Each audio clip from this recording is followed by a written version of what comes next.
sama nanti di ayat yang ke-11. Demikian bunyi firman Tuhan. Pekerjaan penghibur. Ayat yang ke-7.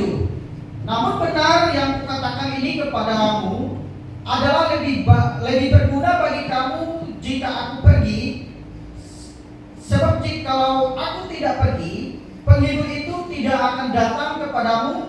Tetapi jikalau aku pergi, aku akan mengutus dia kepadamu. Silakan.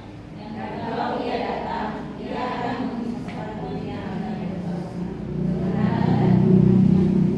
akan dosa karena mereka tetap tidak percaya kepadaku.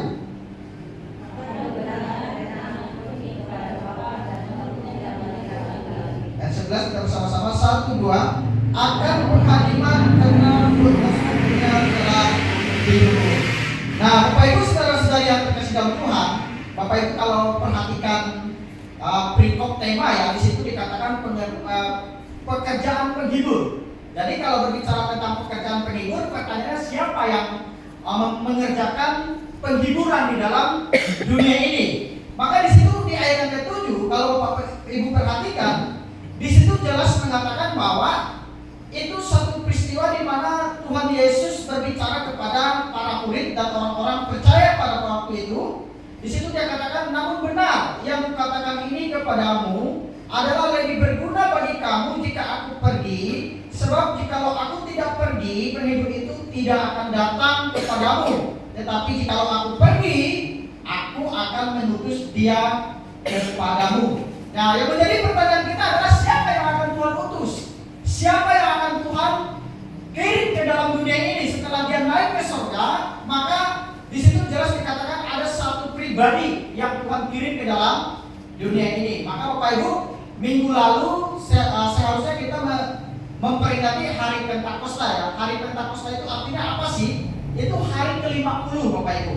Hari ke-50 setelah kenaikan Tuhan Yesus ke surga, karena dia mati, bangkit pada hari yang ketiga, kemudian selama 40 hari dia berada di dalam dunia dan menampakkan diri kepada para murid, dan setelah itu hari yang ke-50 kemudian dia naik ke surga. Nah, Pentakosta itu berbicara tentang peringatan ya, peringatan turunnya Roh Kudus.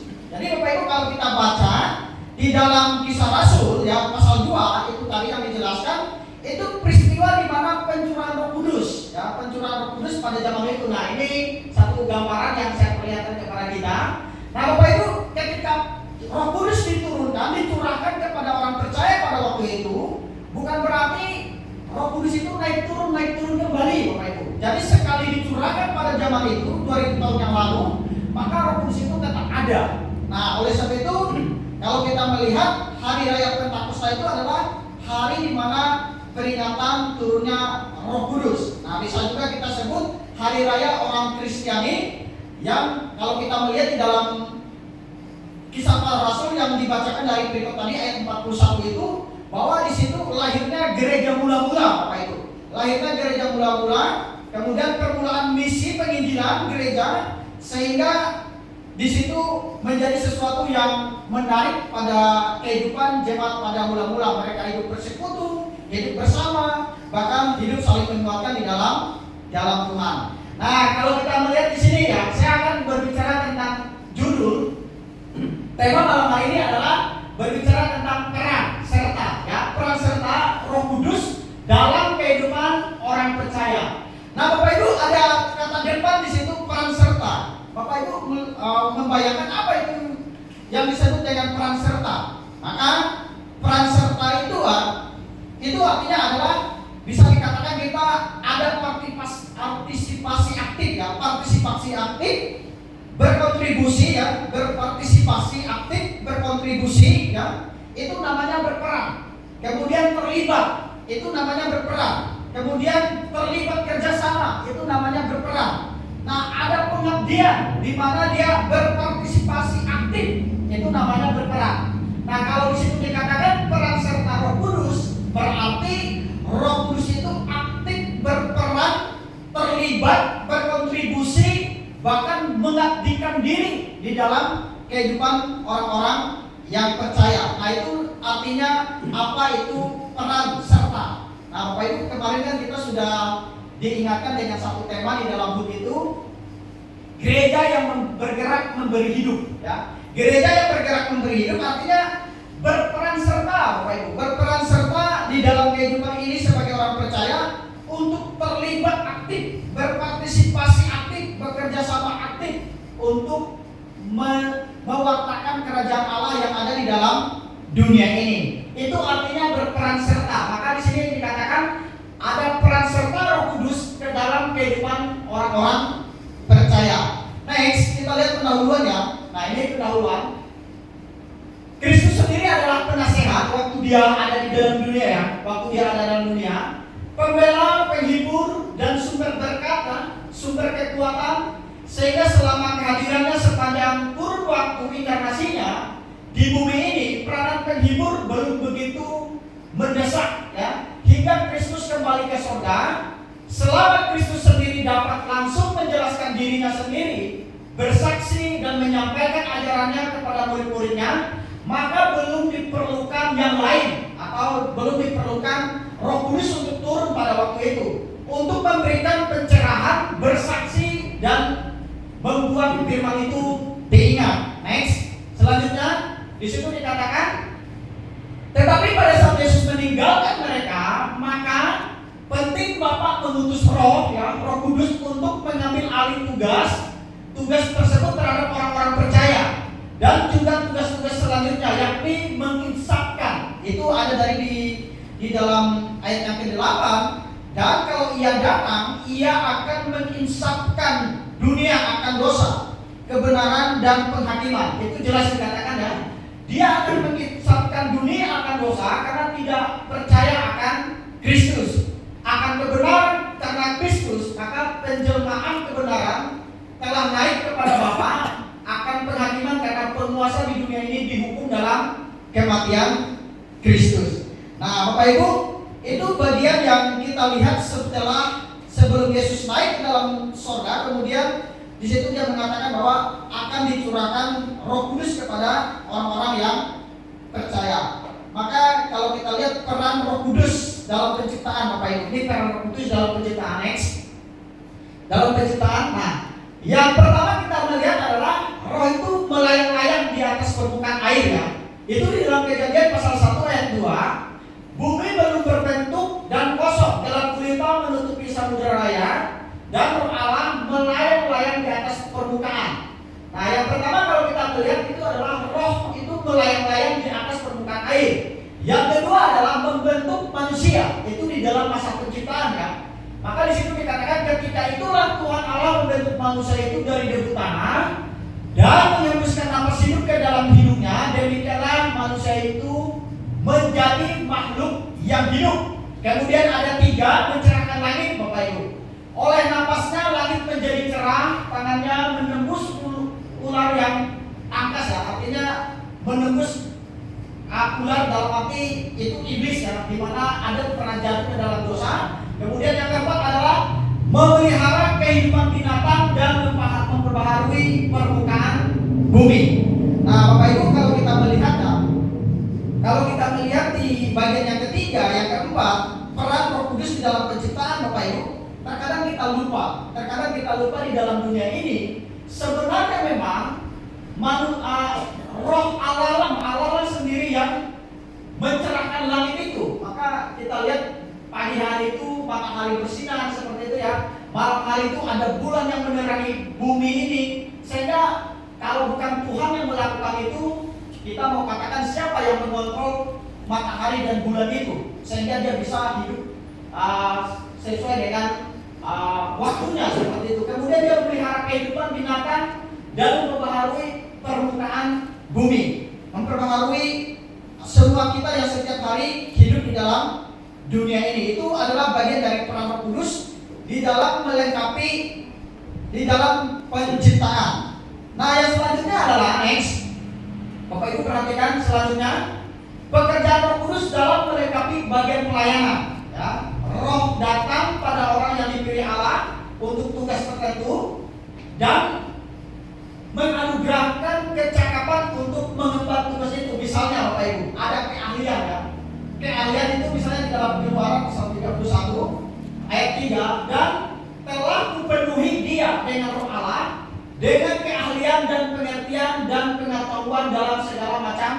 pekerjaan. Nah, itu adalah sebuah yang dikerjakan oleh Roh Allah atau Roh Kudus, ya, Roh Kudus, sehingga dia memberikan satu keilahian, keahlian. Kemudian yang kedua adalah dia berperan sebagai memberikan pekerjaan Roh dalam menggenapi pelayanan itu. Yang kedua adalah kepemimpinan. Jadi Ontin ini adalah salah satu hakim pertama di Israel. Kalau Bapak Ibu lihat di dalam Hakim-Hakim pasal 3 ayat 10 di situ dikatakan.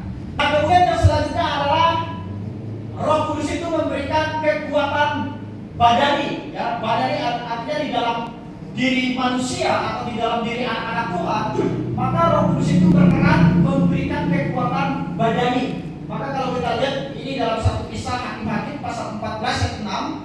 Pada waktu itu berkuasalah Roh Tuhan atas dia sehingga singa itu dicabiknya seperti orang mencabik anak kambing tanpa apa-apa di tangannya, tetapi tidak diceritakannya kepada ayahnya atau ibunya apa yang dilakukan itu. Ini adalah peristiwa Simson, ya. Simson itu adalah seorang hakim di mana dia diberikan kekuatan oleh Allah. Maka pekerjaan Roh Kudus di dalam pelayanan itu ada beberapa bagian yang telah saya sampaikan. Kemudian next kita lihat lagi pekerjaan Roh Kudus dalam menghasilkan kehidupan bermoral.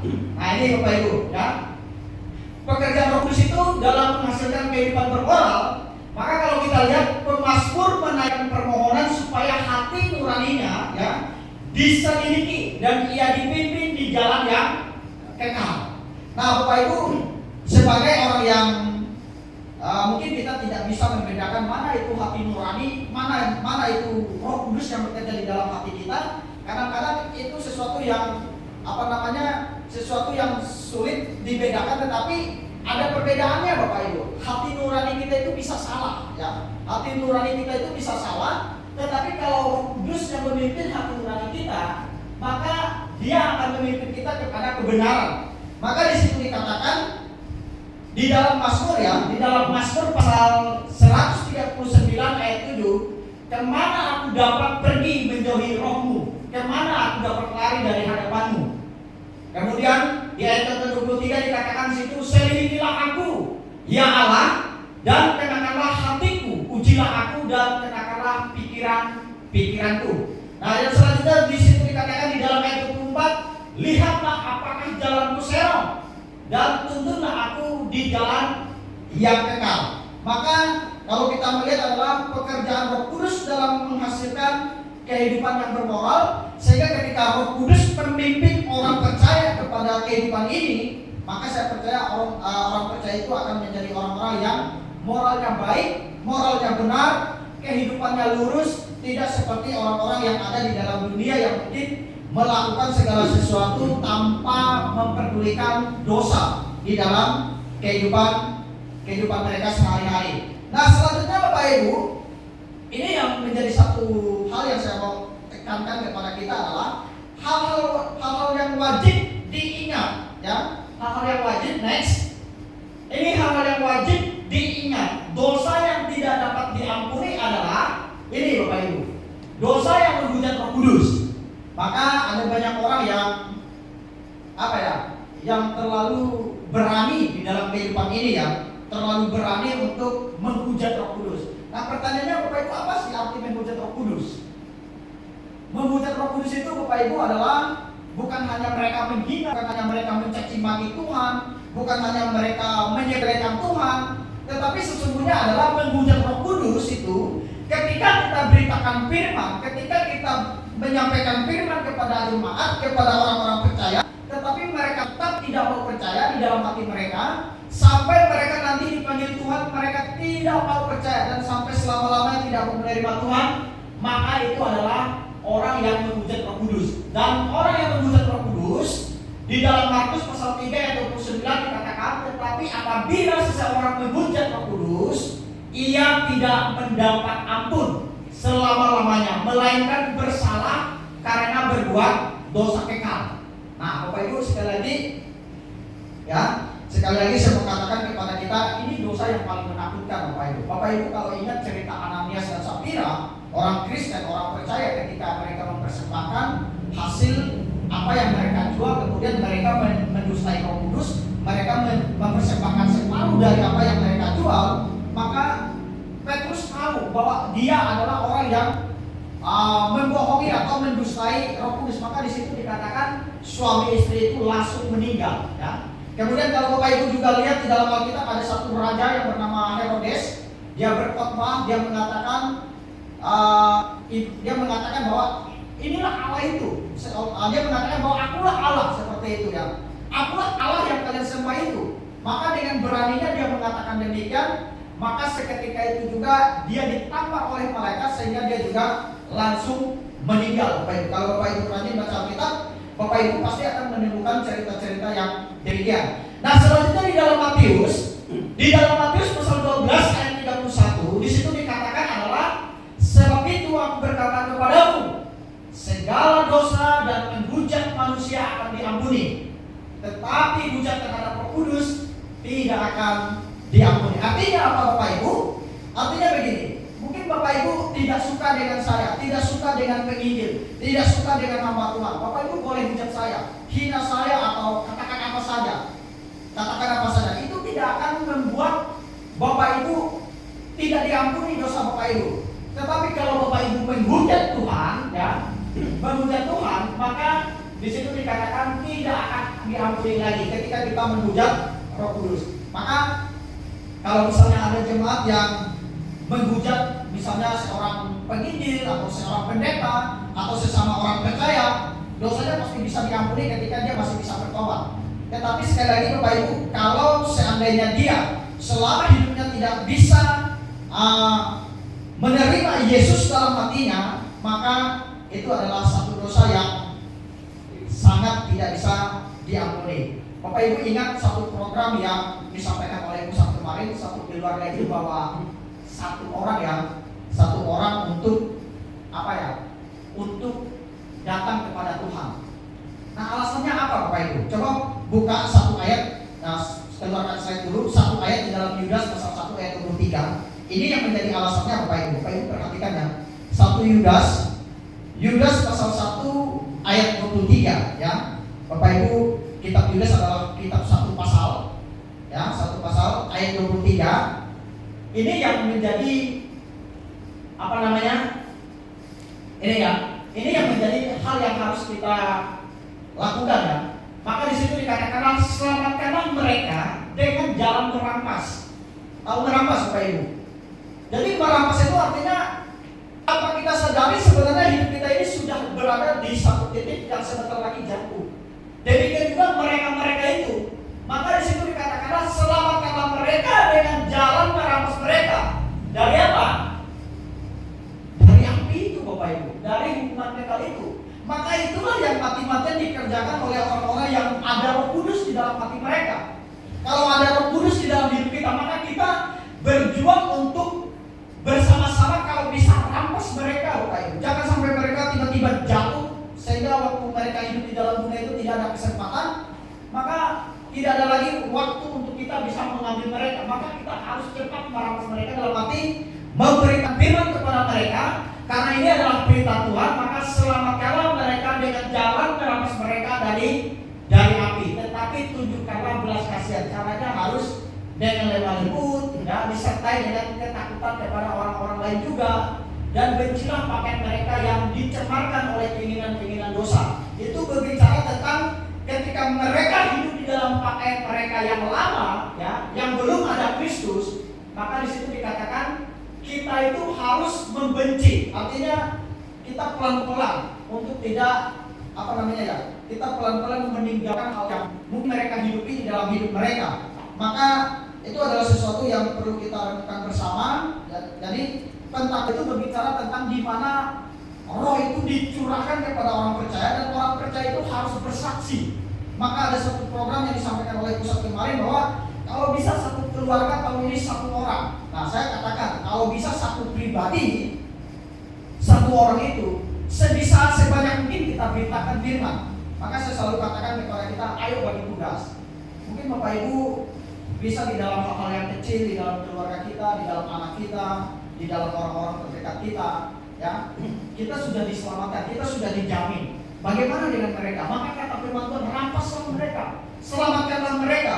Walaupun pertobatan itu Bapak Ibu tidak bisa dalam arti kita tidak bisa mempertobatkan orang, tetapi Roh Kudus itu yang akan bekerja kepada orang yang disampaikan firman itu.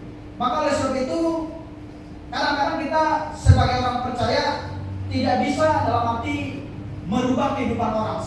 Bagaimanapun kita berbicara kepada orang, ingat di dalam satu renungan di tempat keluarga awal kemarin, kalau orang sudah punya prinsip itu susah Bapak Ibu bikin untuk dibalikan kehidupan dia. Tetapi kalau Roh Kudus bekerja di dalam hati dia, maka tidak ada yang tidak mungkin bagi orang tersebut dan bagi Tuhan tentunya. Pasti akan menjadi orang yang bisa menerima Yesus Kristus sebagai Tuhan dan Juru Selamat. Nah, ini adalah sesuatu yang perlu kita ingat bersama-sama sehingga kita menjadi orang-orang yang tidak takut di dalam memberitakan Injil kepada orang-orang di dalam kehidupan kita. Kita kembali ke slide Bapak Ibu. Kita kembali ke slide. Maka apa peran serta Roh Kudus dalam kehidupan orang percaya? Nah, ini yang penting juga Bapak Ibu, ya. Kita kembali next.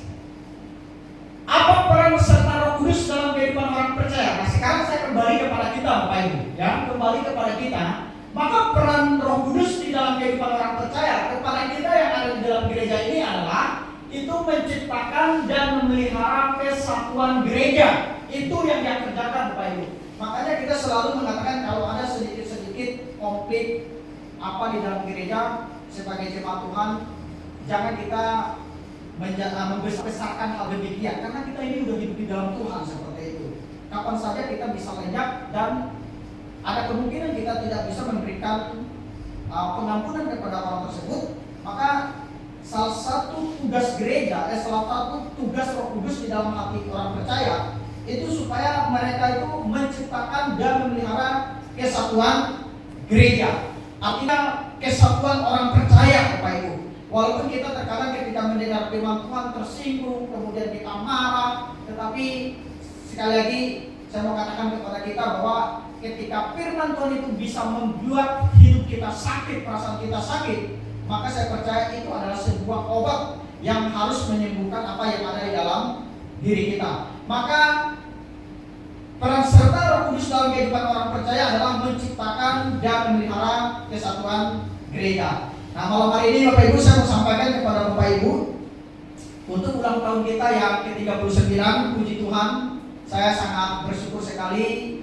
Saya melihat ada perkembangan terus-menerus secara khusus bagi kaum ibu-ibu, ya. Saya percaya ibu-ibu adalah sangat berperan di gereja ini, ya. Itu adalah sesuatu yang kita lihat dalam persatuan ibu-ibu itu menjadikan sebuah terang dan teladan. Bapak Ibu kalau lihat seorang bapak-bapak, nah, ini kita hanya melihat beberapa orang saja. Saya dari Pak Yohanes, kemudian beberapa orang saja. Yang lain itu kita nggak bisa cerita seperti itu. Tetapi saya mau katakan bahwa di dalam satu acara HUT itu, maka dari pusat itu mengatakan ibu-ibu luar biasa. Secara khusus bagi ibu-ibu yang berkontribusi, ya, tadi dikatakan berperan serta, di mana ada ketua konsumsi, kemudian di mana ada kelompok-kelompok di situ, kita bekerja sama, kita saling tolong-menolong, akhirnya semuanya itu boleh berjalan dengan baik. Dan saya mendengar puji Tuhan tidak ada sesuatu yang kekurangan, bahkan berlebih seperti itu. Kalau tahun yang lalu, 38 tahun yang lalu, kita kalau tidak salah itu kita kekurangan nasi, ya, kalau tidak salah itu kekurangan itu. Tetapi tahun ini kita berlebih dengan itu semua, bahkan sayur, daging, semuanya lebih. Saya percaya itu karena ada peran serta di dalam setiap kehidupan jemaat Tuhan. Amin. Nah, oleh sebab itu di dalam Efesus Bapak Ibu, Efesus pasal yang keempat, Efesus pasal yang keempat, next, itu dikatakan dan berusahalah memelihara kesatuan roh oleh ikatan damai sejahtera Bapak Ibu. Satu tubuh, kita ini adalah satu kepala di dalam Tuhan dan satu roh, sebagaimana kamu telah dipanggil kepada satu pengharapan yang terkandung di dalam panggilanmu. Kita dipanggil dari orang yang berpakaian jubah lama, dari orang berdosa. Sekarang kita sudah mengenal terang itu, maka disitu dikatakan kita diikat damai sejahtera, satu tubuh dan satu roh, yaitu satu kepala di dalam Kristus. Di dalam Roma pasal 8 ayat 26 dikatakan Demikian juga Roh membantu kita dalam kelemahan kita, sebab kita tidak tahu bagaimana sebenarnya harus berdoa, tetapi Roh sendiri berdoa kepada Allah dengan keluh-keluhan yang tidak terucapkan. Jadi peran yang pertama di dalam peran serta pertama di dalam kehidupan kita adalah menciptakan dan memelihara kesatuan gereja. Yang kedua adalah Bapak Ibu adalah ada karya Roh Kudus menuntun pada pertobatan. Nah, ini ada karya, artinya ada sesuatu yang dibuat, sesuatu yang dilakukan oleh Roh Kudus itu kepada setiap orang percaya. Maka di situ dikatakan next, yang kedua adalah karya Roh itu menuntun pada pertobatan. Jadi pertobatan itu ada dua. Kemarin saya katakan adalah pertobatan pertama adalah di mana kita menerima Yesus Kristus sebagai Tuhan dan Juru Selamat. Itu satu kali seumur hidup. Tetapi pertobatan secara moral, secara etika, kita terus bertobat hari ke hari, hari ke hari, dan itu terus menerus kita lakukan. Karena manusia ini tidak akan mungkin bisa hidup suci, hidup kudus. Oleh sebab itu kita perlu pertobatan hari ke hari, minggu ke minggu, bahkan bulan ke bulan, bahkan tahun ke tahun, sampai kita mati pun kita tetap hidup di dalam dosa. Maka oleh sebab itu saya katakan kita ada karya Roh Kudus yang menuntun pada pertobatan. Maka dikatakan karya Roh dalam pernyataan bersifat menebus. Ia tidak hanya memberitakan berita menarik tentang Allah, tetapi juga bekerja sama dengan Allah dalam aktivitas yang dibarengi dengan kekuatan. Maka 1 Korintus pasal 2 ayat 4 dikatakan, biar perkataanku, baiklah perkataanku maupun pemberitaanku tidak kusampaikan dengan kata-kata hikmat yang meyakinkan, tetapi dengan keyakinan akan kekuatan Roh. Ini yang Paulus sampaikan kepada jemaat-jemaat yang ada di Korintus, Bapak Ibu. Artinya apa? Roh Kudus itu menuntun pada pertobatan terus menerus. Maka orang kalau sudah ada Roh Kudus di dalam hidup dia, dari kecil misalnya dia dibentuk, ada yang sampai dia nanti dipanggil Tuhan dia tetap setia. Tetapi ada juga orang yang dari kecil dia dibentuk, kemudian dia tiba-tiba meninggalkan Tuhan di dalam kehidupan mereka. Maka itu adalah sesuatu juga yang kita katakan bahwa mungkin mereka adalah bukan orang-orang yang dipilih Tuhan atau anak-anak Tuhan. Maka yang kedua adalah karya Roh Kudus itu menuntun pada pertobatan. Jadi kalau orang sudah dipenuhi Roh Kudus, bukan yang si karaba-raba, Bapak Ibu, yang goyang-goyang, yang kayak guling-guling, kemudian tiba-tiba kayak jingkrak-jingkrak menari, kemudian goyang-goyang yang biasa kita lihat mungkin di TikTok atau di di media sosial. Ada gereja-gereja yang berbahasa satu, semua jemaatnya itu sama. Maka itu bukanlah firman Tuhan, itu bukanlah Roh Kudus yang penuh dalam hidup mereka. Roh Kudus yang penuh dalam hidup kita adalah kita menjadi orang yang bijaksana, berhikmat, penuh kasih, cinta firman, cinta doa. Maka kita menjadi orang yang rindu selalu bersekutu bersama-sama dengan Tuhan. Amin.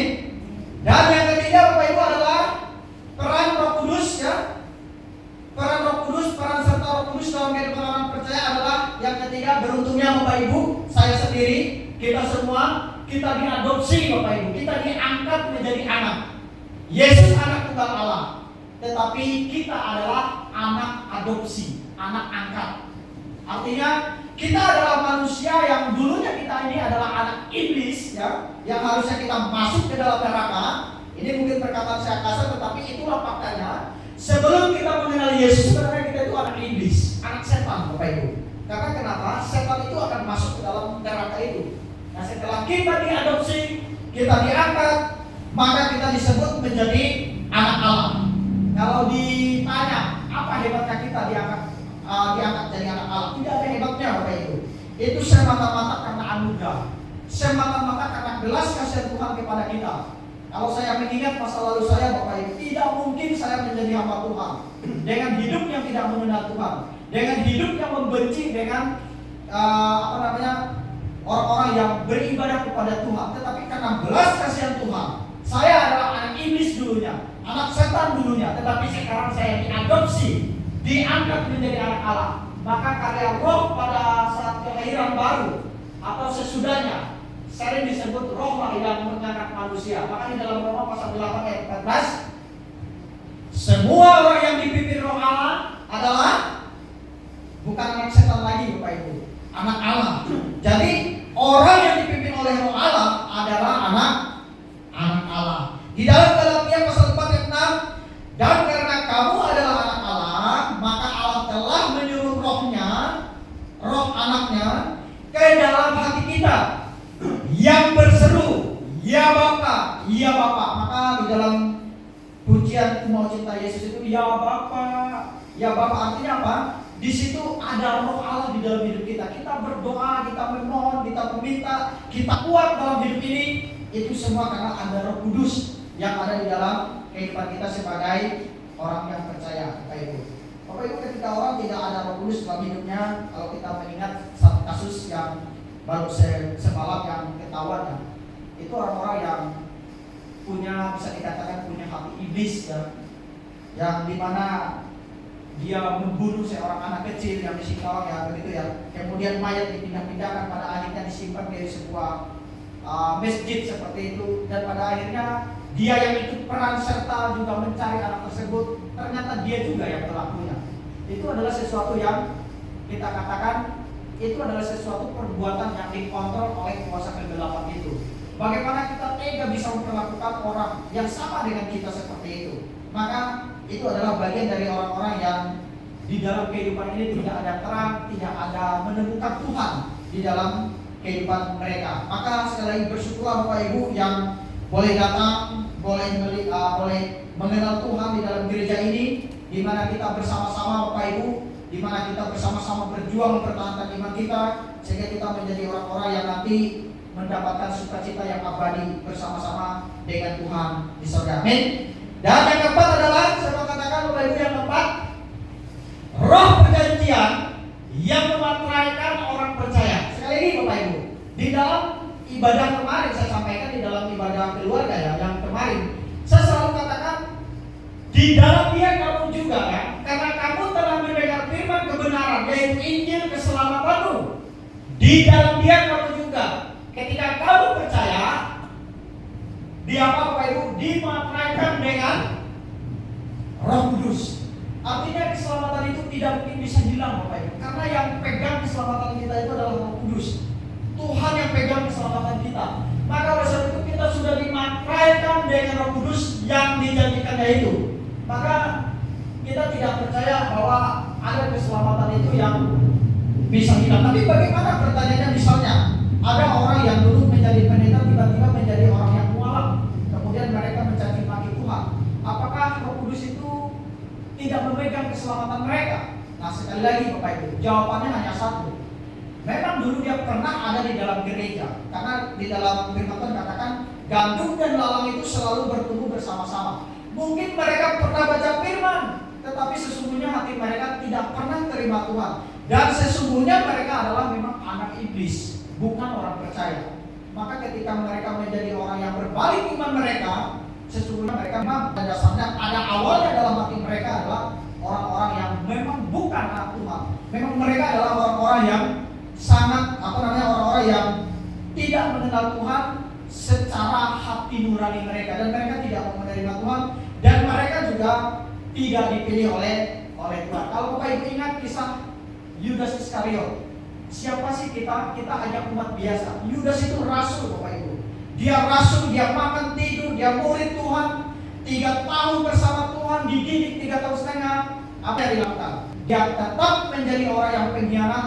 Dia tetap menjadi orang yang tidak percaya, karena memang dia tidak pernah percaya dan dia memang bukan anak Allah. Maka oleh sebab itu saya mau katakan kepada kita, bersyukurnya kita ada roh yang memateraikan di dalam hati kita, sehingga keselamatan itu akan menjadi bagian di dalam kehidupan kita. Ayat 4 dikatakan, dan Roh Kudus itu adalah jaminan bagi kita sampai kita memperoleh seluruhnya, yaitu penebusan yang menjadikan kita milik Allah untuk memuji kemuliaannya. Dan yang terakhir Bapak Ibu, saya mau sampaikan kepada kita, yang terakhir adalah fungsi Roh Kudus atas orang-orang percaya. Fungsinya apa Tahu fungsi ya? Gunanya, maknanya, artinya, tujuannya, apa fungsinya? Maka Roh Kudus dengan memberi dirinya menjadi kehidupan rohani orang percaya, memungkinkan orang percaya itu mengalami kehidupan, ya, kehidupan Kristus yang bangkit dalam dirinya. Roh adalah pencipta, sumber dan penata kekuatan sepanjang hidup di dalam proses pertumbuhan iman kita atau spiritual kita. Dan hanya dengan Roh maka orang percaya dapat memperoleh kemenangan melawan dosa. Bapak Ibu, sekali lagi, walaupun kita sering jatuh di dalam dosa, tapi kita menjadi orang yang bisa menang, Bapak Ibu. Tak tentu ada proses waktu seperti itu. Orang percaya itu jatuh tidak sampai tergeletak, itu firman Tuhan katakan. Tetapi kalau dia betul-betul orang yang percaya, walaupun dia di dalam sepanjang pelayanannya mungkin dia tidak jujur, ya, dia tidak jujur, dia menipu, dia munafik, seperti itu ya. Karena banyak sekarang orang yang ambil bagian di dalam pelayanan itu, ada banyak orang dalam hatinya, kalau kita lihat ada banyak di luar sana yang terdengar bahwa di mana mereka melakukan tugas itu karena hanya urusan perut, Bapak Ibu. Maka oleh sebab itu saya mau katakan kepada kita, walaupun kita sering jatuh di dalam demikian, maka ada Roh Kudus yang akan memampukan kita. Saya yakin dan percaya kita adalah orang-orang yang senantiasa hidup di dalam Tuhan. Maka di dalam 2 Korintus pasal 3 ayat 17 sampai 18 dikatakan, sebab Tuhan adalah Roh, dan di mana ada Roh Allah, di situ ada apa, Bapak Ibu? Kalau ada Roh Allah di dalam diri kita, di situ ada apa? Tak ada kebencian, Bapak Ibu. Tak ada keinginan yang jahat dalam hidup kita. Gak ada kekalahan di dalam hidup kita karena dosa. Gak ada kemunafikan di dalam hidup kita karena sesuatu yang kita lakukan. Tetapi kalau ada Roh Allah dalam diri kita, maka di situ dikatakan ada kemerdekaan, ada kebenaran, ada kejujuran, dan kita semua mencerminkan kemuliaan Tuhan. Maka firman Tuhan katakan, jadilah terang, jadilah garam, supaya kita ini menjadi orang yang berguna, bermanfaat, menjadi orang yang senantiasa boleh menjadi berkat bagi kehidupan ini. Kiranya firman Tuhan ini boleh memberkati kita, Bapak Ibu. Sekali lagi, terkadang saya menyampaikan firman Tuhan berteriak-teriak kepada kita. Saya tidak tahu, tapi saya percaya biarlah Roh Kudus yang menyempurnakannya di dalam hati kita, supaya kita menjadi orang-orang yang sadar, menjadi orang-orang yang memiliki misi Tuhan seperti Pentakosta itu sendiri. Ketika Roh Kudus itu dicurahkan, kita bukan hanya hidup seperti 20 tahun yang lalu, hanya begitu-begitu saja tadi penonton seperti itu. Tetapi saya mau kita menjadi orang yang tidak berhenti-hentinya mengingatkan orang-orang di sekitar kita bahwa kita harus merampas mereka dari api itu, sehingga kita menjadi orang-orang yang diberikan keberanian. Ada Roh Kudus yang selalu menjamin di dalam kehidupan kita sebagai orang yang percaya. Kiranya firman Tuhan ini boleh memberkati kita semua. Saya menggunakan jemaat untuk bagi berdiri. Mari Bapak Ibu